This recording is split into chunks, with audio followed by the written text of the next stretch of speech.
నా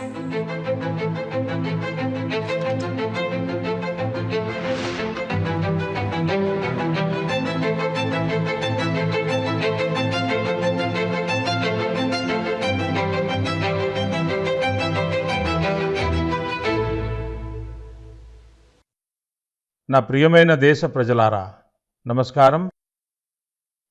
మరోసారి దేశ విజయాల గురించి, దేశ ప్రజల విజయాల గురించి మన్ కీ బాత్లో మాట్లాడుకుందాం.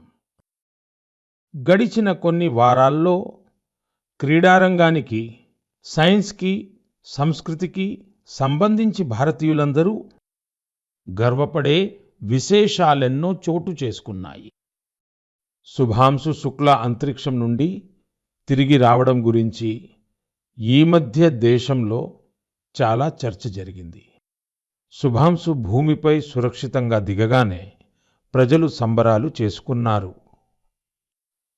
ప్రతి హృదయంలో ఆనందపు అలలు వెల్లువెత్తాయి. దేశమంతా గర్వంతో నిండిపోయింది. నాకు గుర్తుంది, ఆగస్టు 2023లో చంద్రయాన్-3 విజయవంతంగా ల్యాండ్ అయినప్పుడు దేశంలో ఒక కొత్త వాతావరణం ఏర్పడింది. సైన్స్ గురించి, స్పేస్ గురించి పిల్లల్లో ఒక కొత్త ఆసక్తి కూడా కలిగింది. ఇప్పుడు చిన్న చిన్న పిల్లలు కూడా మేము స్పేస్కి వెళ్తాం, మేము కూడా చంద్రుడిపై దిగుతాం, స్పేస్ సైంటిస్టులు అవుతాం అంటున్నారు. మిత్రులారా, మీరు ఇన్స్పైర్ మనక్ అభియాన్ పేరు వినే ఉంటారు. ఇది పిల్లల ఆవిష్కరణలను ప్రోత్సహించే అభియాన్. ఇందులో ప్రతి స్కూల్ నుండి కొత్త ఆలోచనలు గల పిల్లలను 5గురిని ఎంపిక చేస్తారు. దీనివల్ల ఇప్పటి వరకు లక్షల మంది పిల్లలు చేరారు. చంద్రయాన్-3 తర్వాత వారి సంఖ్య రెట్టింపు అయింది. దేశంలో స్పేస్ స్టార్టప్స్ కూడా వేగంగా పెరుగుతున్నాయి. 5 ఏళ్ల క్రితం 50 స్టార్టప్స్ కూడా లేవు. ఇప్పుడు కేవలం స్పేస్ సెక్టార్లోనే 200కు పైగా ఉన్నాయి. మిత్రులారా, వచ్చే నెల ఆగస్టు 23వ తేదీన నేషనల్ స్పేస్ డే ఉంది. మీరు దీన్ని ఎలా జరుపుకుంటారు? ఏదైనా కొత్త ఐడియా ఉందా? ఉంటే నామో యాప్లో నాకు తప్పకుండా మెసేజ్ చేయండి. మిత్రులారా, 21వ శతాబ్దపు భారతదేశంలో ఈరోజు సైన్స్ ఒక కొత్త శక్తితో ముందుకు సాగుతోంది. కొన్ని రోజుల క్రితం మన విద్యార్థులు ఇంటర్నేషనల్ కెమిస్ట్రీ ఒలింపియాడ్లో మెడల్స్ గెలిచారు. సందీప్ కుచి, దేవేష్ పంకజ్, దేబదత్, ప్రియదర్శి, ఉజ్వల్ కేసరి ఈ నలుగురు భారతదేశానికి ఖ్యాతి తెచ్చారు. గణిత విభాగంలో కూడా భారతదేశం తన గుర్తింపును మరింత బలోపేతం చేసుకుంది. ఆస్ట్రేలియాలో జరిగిన ఇంటర్నేషనల్ మ్యాథమెటికల్ ఒలింపియాడ్లో మన విద్యార్థులు 3 గోల్డ్ మెడల్స్, 2 సిల్వర్ మెడల్స్, ఇంకా 1 బ్రాంజ్ మెడల్ సాధించారు. మిత్రులారా, వచ్చే నెల ముంబైలో ఆస్ట్రానమీ అండ్ ఆస్ట్రోఫిజిక్స్ ఒలింపియాడ్ జరగనుంది. ఇందులో 60కి పైగా దేశాల విద్యార్థులు వస్తారు. శాస్త్రవేత్తలు కూడా వస్తారు. ఇది ఇప్పటి వరకు జరిగిన అతిపెద్ద ఒలింపియాడ్ అవుతుంది. ఒక రకంగా చూస్తే భారతదేశం ఇప్పుడు ఒలింపిక్ మరియు ఒలింపియాడ్ రెండింటిలోనూ ముందుకు సాగుతోంది. నా ప్రియమైన దేశ ప్రజలారా, యునెస్కో నుండి మనందరికీ గర్వం కలిగించే మరో వార్త వచ్చింది. యునెస్కో 12 మరాఠా కోటలను వరల్డ్ హెరిటేజ్ సైట్స్గా గుర్తించింది. 11 కోటలు మహారాష్ట్రలోనివి, 1 కోట తమిళనాడులోనిది. ప్రతి కోట చరిత్రలోని ఒక్కొక్క పేజీతో ముడిపడి ఉంది. ఒక్కొక్క రాయి ఒక్కొక్క చారిత్రక సంఘటనకు సాక్షి. సల్హేర్ కోట, అక్కడ మొఘలులు ఓడిపోయారు. శివనేరి, అక్కడ ఛత్రపతి శివాజీ మహారాజ్ జన్మించారు. శత్రువులు చొరబడలేని కోట ఖాందేరి కోట. సముద్రం మధ్యలో నిర్మించిన అద్భుతమైన కోట.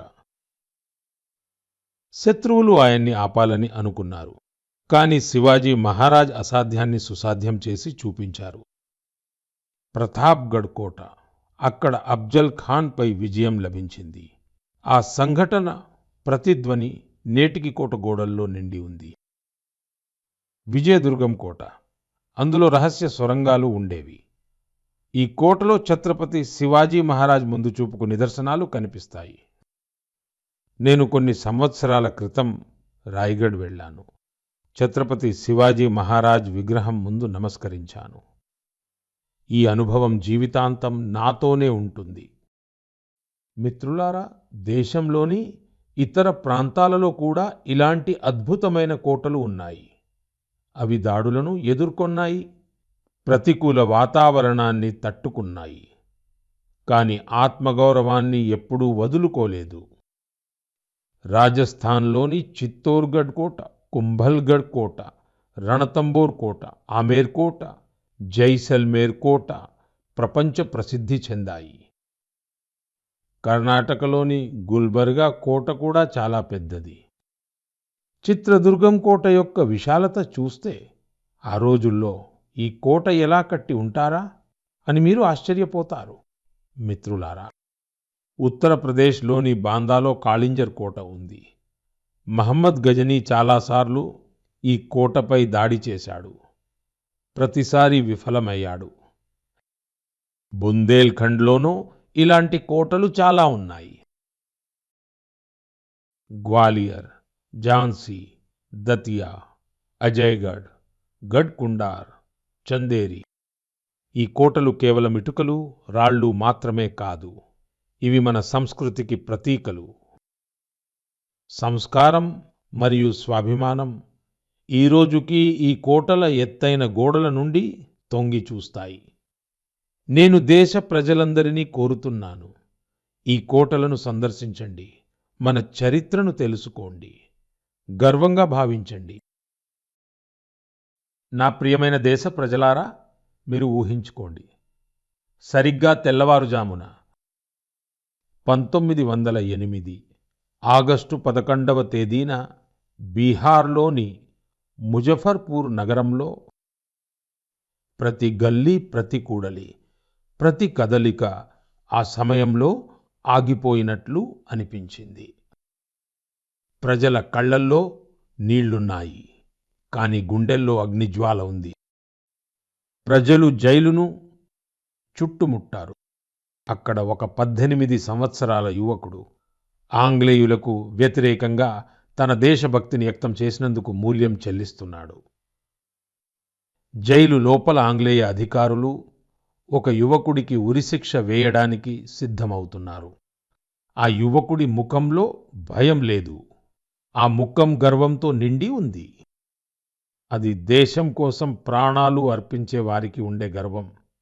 ఆ వీరుడు, సాహసికుడైన ఆ యువకుడు ఖుదీరామ్ బోస్.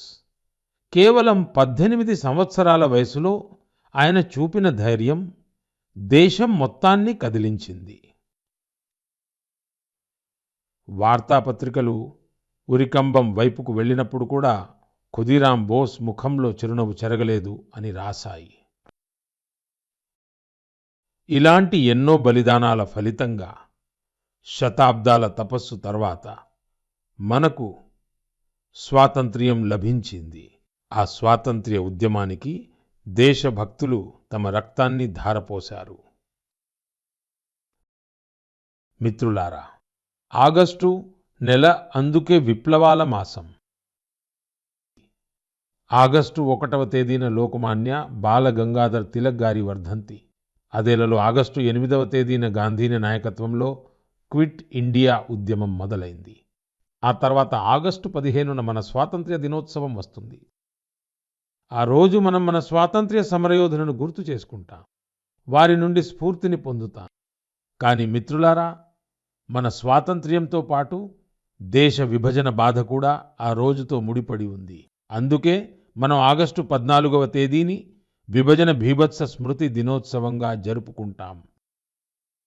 నా ప్రియమైన దేశ ప్రజలారా, 1905లో ఆగస్టు 7వ తేదీన మరో విప్లవం మొదలైంది. అదే స్వదేశీ ఉద్యమం. అది స్థానిక ఉత్పత్తులకు, ముఖ్యంగా చేనేతకు ఒక కొత్త శక్తిని ఇచ్చింది. ఇదే స్మృతిలో దేశం ప్రతి సంవత్సరం ఆగస్టు 7వ తేదీన నేషనల్ హ్యాండ్లూమ్ డే జరుపుకుంటుంది. ఈ సంవత్సరం ఆగస్టు 7న నేషనల్ హ్యాండ్లూమ్ డేకి 10 సంవత్సరాలు పూర్తవుతున్నాయి. స్వాతంత్ర్య పోరాటం సమయంలో మన ఖాదీ ఎలాగైతే స్వాతంత్ర్య ఉద్యమానికి కొత్త శక్తిని ఇచ్చిందో, అదేవిధంగా ఈరోజు భారత్ అభివృద్ధి చెందిన దేశంగా మారడానికి అడుగులు వేస్తున్నప్పుడు టెక్స్టైల్ సెక్టార్ దేశానికి బలంగా మారుతోంది. దేశంలోని వివిధ ప్రాంతాలలో ఈ సెక్టార్కి చెందిన లక్షలాది మంది ఈ 10 ఏళ్లలో సాధించిన విజయాలు ఎన్నో ఉన్నాయి. మహారాష్ట్రలోని పైఠణ్ గ్రామానికి చెందిన కవితా ధవళే మొదట ఒక చిన్న గదిలో పనిచేసేవారు. స్థలం లేదు, సౌకర్యాలు లేవు, ప్రభుత్వం నుండి సహాయం లభించింది. ఇప్పుడు ఆమె నైపుణ్యంతో దూసుకుపోతోంది. ఆమె 3 రెట్లు ఎక్కువగా సంపాదిస్తోంది.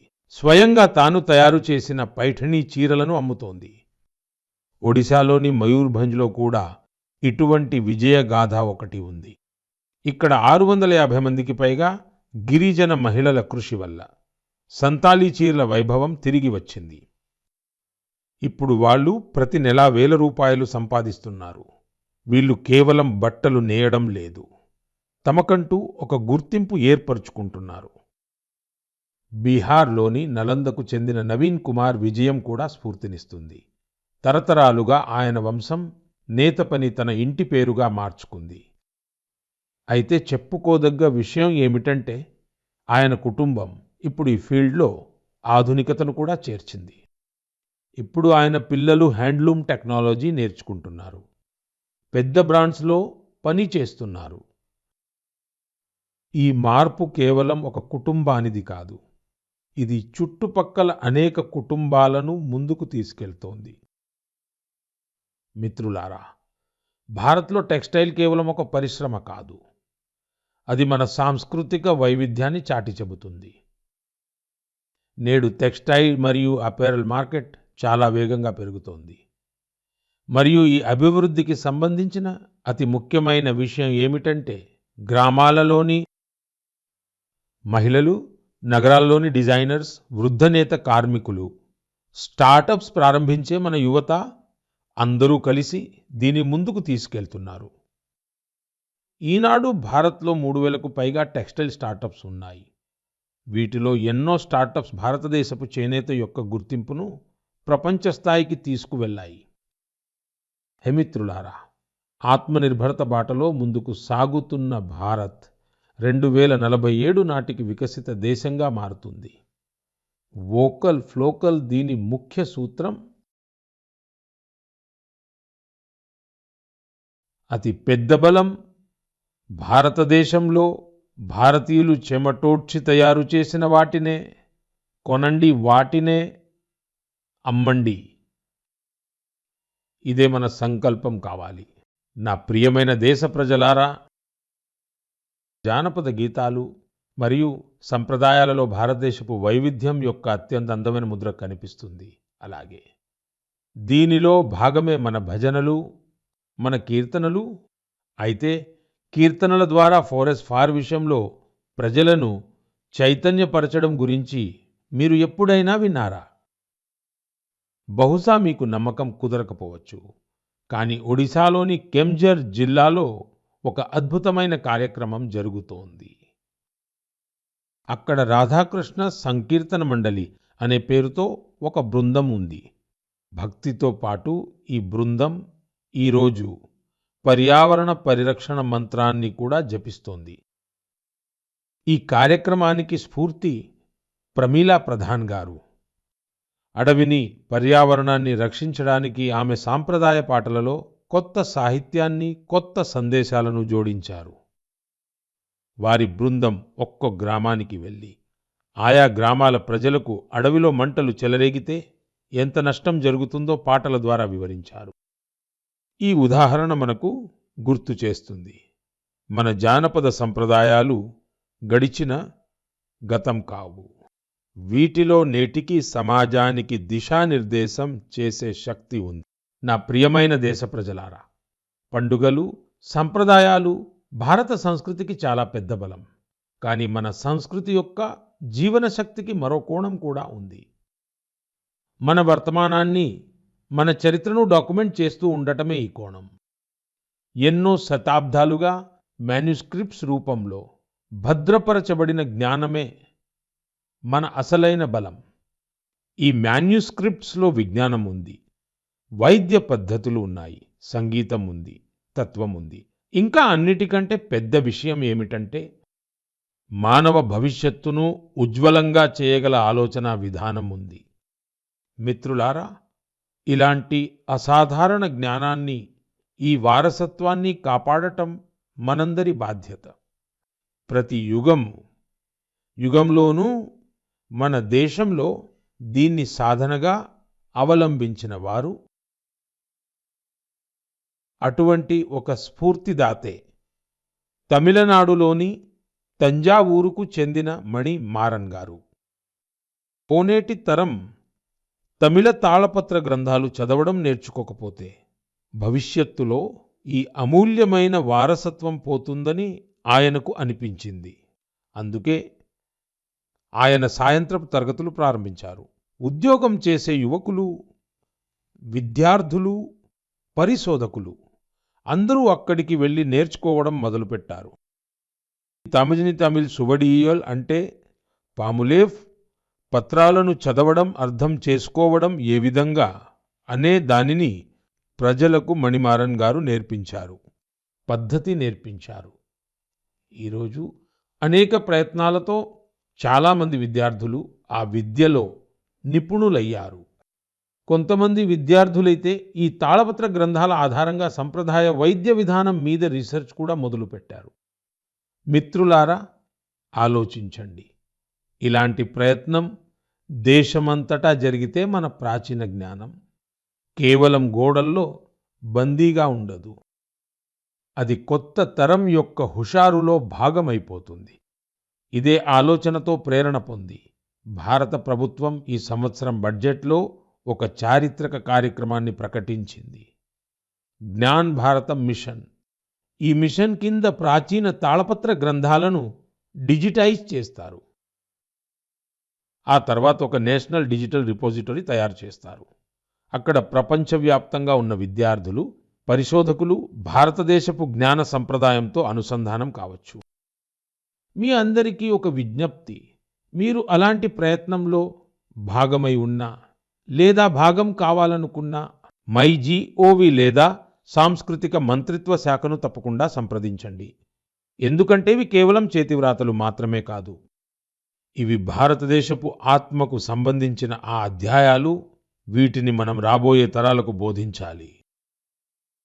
నా ప్రియమైన దేశ ప్రజలారా, మీ చుట్టుపక్కల ఎన్ని రకాల పక్షులు, పిచ్చుకలు ఉన్నాయని మిమ్మల్ని అడిగితే మీరు ఏమి చెబుతారు?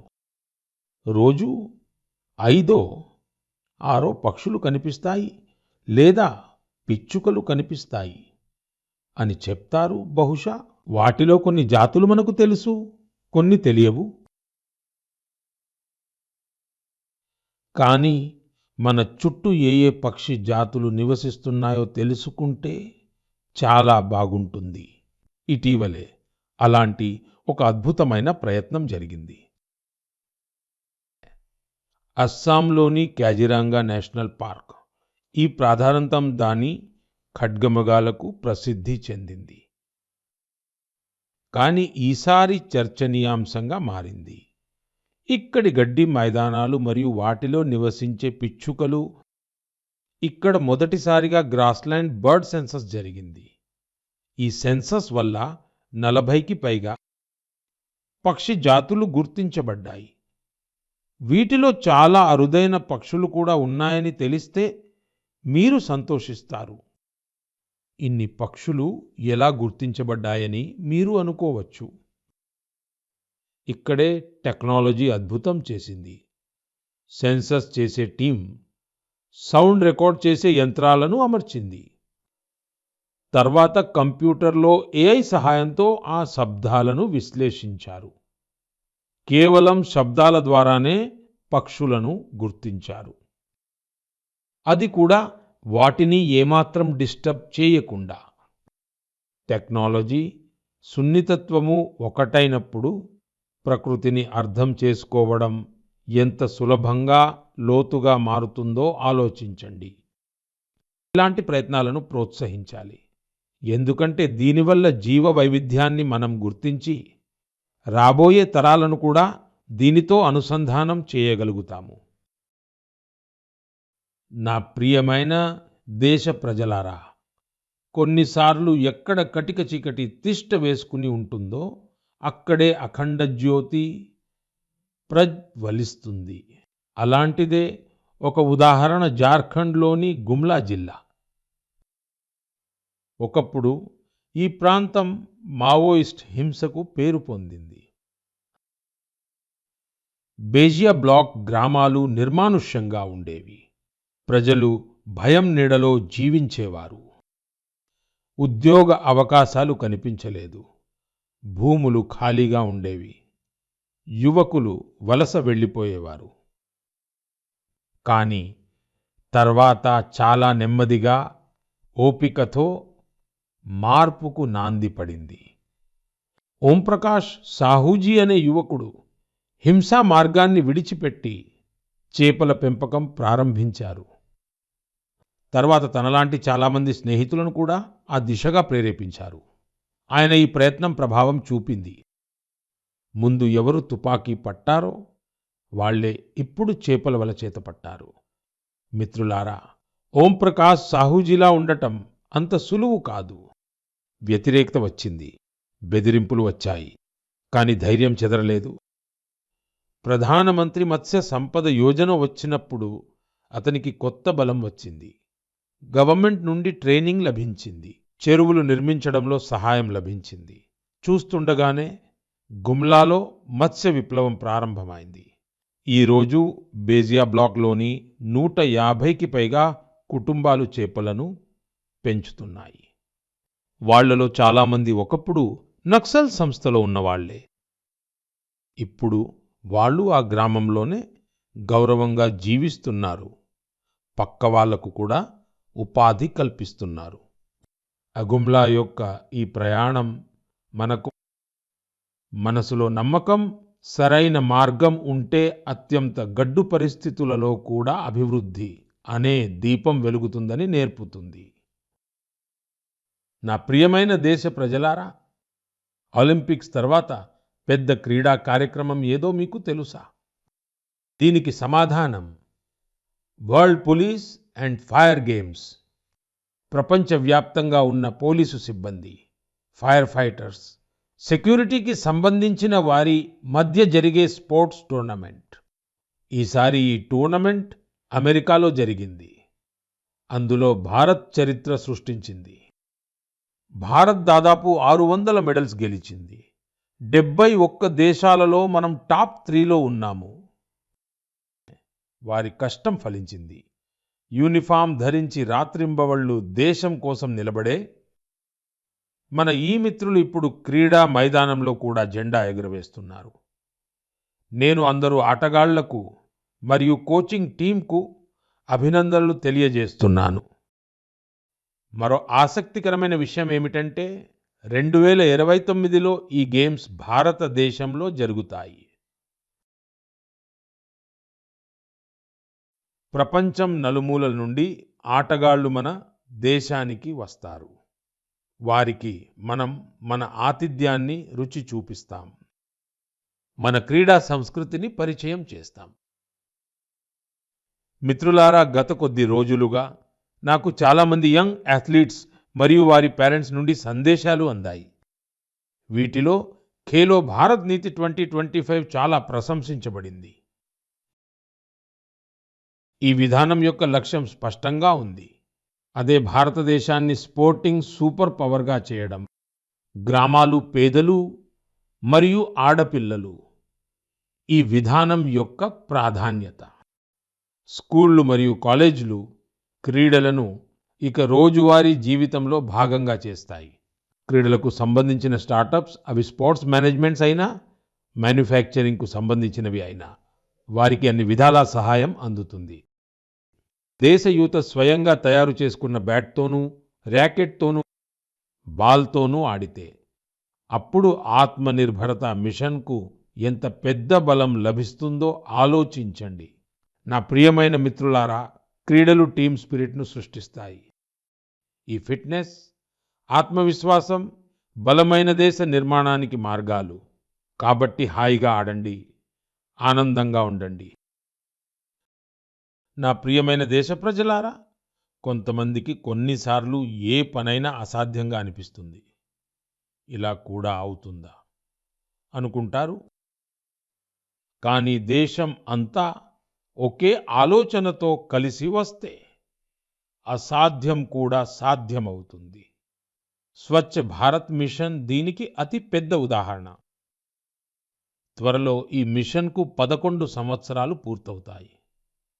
కానీ దాని శక్తి, దాని అవసరం ఈరోజు కూడా అలాగే ఉంది. స్వచ్ఛ భారత్ మిషన్ ఈ 11 సంవత్సరాలలో ఒక ప్రజా ఉద్యమంగా మారింది. ప్రజలు దాన్ని వాళ్ళ బాధ్యతగా భావిస్తారు. నిజమైన జన భాగస్వామ్యం అంటే ఇదే కదా. మిత్రులారా, ఈ భావనని ప్రతి ఏడాది జరిగే స్వచ్ఛ సర్వేక్షణ ఇంకా పెంచింది. ఏది దేశంలోని 4500కు పైగా నగరాలు, పట్టణాలు దీనికి జతయ్యాయి. 15 కోట్ల కంటే ఎక్కువ మంది ప్రజలు పాల్గొన్నారు. ఇది మామూలు విషయం కాదు. ఇది స్వచ్ఛ భారత్ స్వరం. మిత్రులారా, పట్టణాలు తమ అవసరాలు, వాతావరణానికి తగ్గట్టుగా వేరు పద్ధతుల్లో పరిశుభ్రత కోసం పనిచేస్తున్నాయి. వీటి ప్రభావం కేవలం ఈ నగరాలకు పరిమితం కాదు. మొత్తం దేశం ఈ పద్ధతులను అవలంబిస్తోంది. ఉత్తరాఖండ్లోని కీర్తినగర్ ప్రజలు కొండల్లో వేస్ట్ మేనేజ్మెంట్లో కొత్త అద్భుతాన్ని సృష్టిస్తున్నారు. అలాగే మంగళూరులో టెక్నాలజీతో ఆర్గానిక్ వేస్ట్ మేనేజ్మెంట్ పని జరుగుతోంది. అరుణాచల్లో రోయింగ్ అనే ఒక చిన్న పట్టణం ఉంది. ఒకప్పుడు ఇక్కడ ప్రజల ఆరోగ్యానికి వేస్ట్ మేనేజ్మెంట్ చాలా పెద్ద ఛాలెంజ్. ఇక్కడి ప్రజలు దీన్ని తమ బాధ్యతగా స్వీకరించారు. గ్రీన్ రోయింగ్ ఇనిషియేటివ్ మొదలైంది. ఆ తర్వాత రీసైకిల్డ్ వేస్ట్తో పూర్తిగా ఒక పార్క్ తయారు చేశారు. అలాగే కరాడ్లోనూ విజయవాడలోనూ వాటర్ మేనేజ్మెంట్కి సంబంధించిన కొత్త ఉదాహరణలు ఉన్నాయి. అహ్మదాబాద్లో రివర్ ఫ్రంట్లోని పరిశుభ్రత కూడా అందరి దృష్టిని ఆకర్షించింది.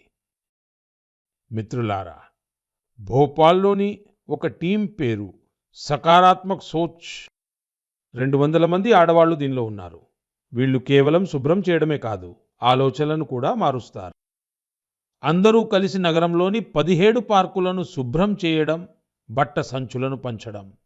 ఇలా వీరి ప్రతి అడుగు ఒక సందేశం.